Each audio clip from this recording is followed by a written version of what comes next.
Hey everyone, Karolyne Roberts here, and welcome back to the Writers Retreat Network. Today we are talking about how to write about sensitive topics, and I wanted to tackle this topic from many different angles, and this topic was recommended by one of our network members. So just to get started, let's get right into it. So why this is so important to know how to talk about sensitive topics is because a lot of times when you're writing, especially if you're writing nonfiction, which a lot of the writers on this network do write nonfiction or blogging, you are sharing a lot of personal details, you are sharing a lot about your life, and it could be tough if you don't know how to handle, these personal or these sensitive topics, especially when it's dealing with your past. Now, other genres such as like journalism or, literary fiction, those things are facts or factual statements that you're bringing across, so you don't come across that same issue. Or even if it's, fiction, you're making it up a lot of times and it's not real, so you're able to separate yourself from the character and from what's happening in your story and not take it personally. But when it comes to actually sharing your life, going forth like into the public and sharing the story of what happened to you, sharing your testimony, your experience, it could be tough, especially, if you're concerned about what people think about you, what people think about what you've written, and especially to go even further, if what you're writing also includes someone else, if you're writing about someone else in your story. So I want to tackle all these topics, but the first thing that I want to talk about is healing. And a lot of people, I know a lot of people have probably heard of this before, but writing can be a very therapeutic tool that you can use in your healing process. Actually, in counseling, or whether you go to a 12-step program or anything like that, they a lot of times have a step or an activity that causes you to write, causes you to reflect on your feelings, on your emotions, on your thoughts. So even for people who aren't writers, or just, people who aren't interested in pursuing writing, writing is really an integral part of the healing process. And that's why as writers, it can be very therapeutic. And I want you to, when you approach, the topic of writing about sensitive topics, sorry guys, it's like a tongue twister.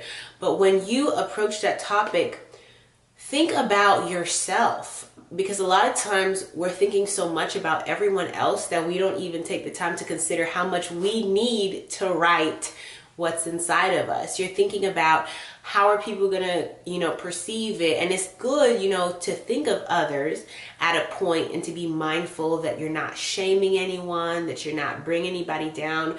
But what about yourself? What if this is an opportunity and a tool that God is using as part of your healing journey, as part of your healing process? So what I tell writers is, when you're writing about a sensitive topic and you sit down to write about it, in that instance, don't think about, how to edit it. Don't think about who's going to read it, what they're going to think. Literally just put everything on the paper, put everything out there, just write it down. You may never share it, but still write it down. You may go back in and edit it and take out some parts and fix it, but that's later down the road. Just be obedient and write it down. And obedience is so important because sometimes when God is telling you to write something, He may not have given you further instruction. He may not have said, publish it. He may not have said, go put it out there. But He said to write it. To write down your testimony, write down, this thing that happened to you. So you don't know what God could be telling you it for, unless He's told you up front, like this is what it's for. But some of us, God is just telling you to write it, but you are afraid because you haven't even taken that first step just to, begin writing what it is that He's told you to write, because you're stopping yourself in your tracks because you're thinking and worrying about what everyone else is thinking of you. I want you to take your healing journey serious. I want you to take this process of writing serious as part of your healing journey, and give yourself that space and allow yourself to go through that and to write and to take your time through it. And a lot of times when you're writing about sensitive topics or traumatic events that have happened in your past, just as a warning, a lot of times you relive those emotions, while you're there. But in order to truly confront those emotions, in order to truly get over it, you have to relive them. You have to go back to that place. But the good thing about it is you are not alone. When you go back to that place, I want to encourage you guys that God is with you.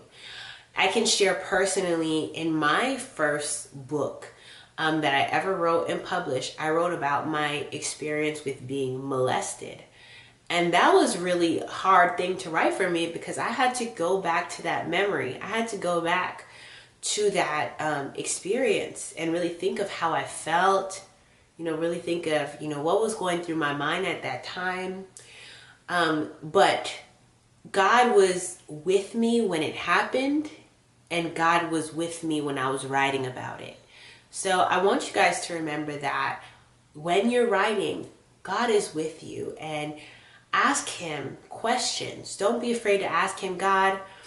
And this will help develop your writing because it'll give you the revelation that you need to develop your story and put the pieces together. Because as we are living out our story, as we are living out our life, it's just we're experiencing everything in bits and pieces and in different puzzles. But the beautiful thing about writing is you get to reflect back on all the bits and pieces that you've put together. You get to reflect back on all the different puzzles of your life. And I love writing with the Holy Spirit. I love writing during my devotion time because I can say, Holy Spirit, what was this about? And I can ask questions and be open and transparent. And then he can minister to me and I can begin to see, oh, this is why you allowed this to happen. Oh, this is what I'm called to do. Oh, I'm meant to, help women heal who are broken. Oh, I'm meant to empower women. I'm meant to share my story and pull someone out of the place that I was in. Okay, guys, so I want you to, and I just want to go back to that tip. And I think this is very important. I mentioned that I love to write during my quiet time and devotion time. So I love to write when I'm spending time with God. So if you are especially writing about sensitive topics or personal issues, but you usually, just get up to and go to a coffee shop and write, or, you just write casually, but you've never tried, first getting into a atmosphere of prayer and worship and then pulling out your laptop or your notebook and then start writing, I want you guys to try it. It makes a complete difference. But another thing that I want to talk about is, especially when you are writing something that is going to be published and it's concerning someone else who did something that hurt you, you want to make sure that you are at peace within yourself and that you have forgiven the person for what they did. And I'm speaking from the perspective because that this community is not just a writing community, it is a Christian writing community, if you didn't know. And the reason why I'm saying that you want to write from a place of forgiveness, or at least edit. Even if you haven't forgiven them while you're writing it, you want to edit from a place of forgiveness. Because when you do that, the likelihood of you putting something out there that would shame somebody or tear them down or, tear apart their character, it's unlikely because you've written out of a heart of forgiveness. So that's going to come across on the page. But if you write something out of a heart of bitterness, and not even writing, you can write that, but if you put something out there and you didn't really edit it and you still are bitter and it's coming through that lens, then you are getting into the area of possibly shaming someone's name, bringing down someone's character. And I want you guys to make sure that you avoid any legal cases, any libel. So libel is basically when you write something to tear down someone's character, to tear down someone's name based off of false accusations. Okay, and when you are recounting an experience and you are very angry and bitter, it's easier to make false accusations because you're more concerned about sharing your opinion and how you were angry and how you feel about the matter. And when you do that, and when you're just ranting, it's easier to make false accusations and taint someone's name. But I want you guys to focus on writing the facts.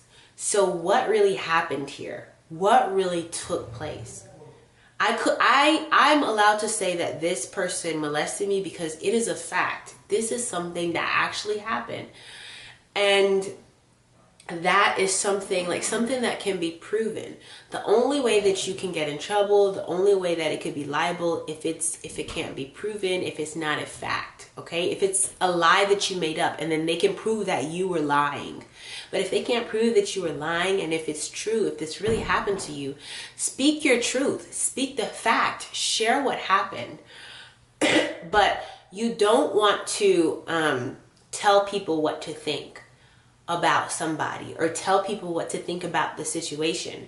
Just state the situation that happened and let the reader come up with their own idea or their own perception of what that means, or their own perception of what took place, or their own perception of the person. So for example, I said I was molested, right? But I'm not gonna say I was molested and I think this person is horrible and I don't think that anyone should associate this self with this type of person. That would be going too far. That would be tainting someone's name, and that would be telling my reader, giving them a call to action, a negative call to action, saying, this is what happened to me, but because this happened to me, this is what I want you to do. This is what I want you to think about this person, and this is what I want you to feel because this is how I feel.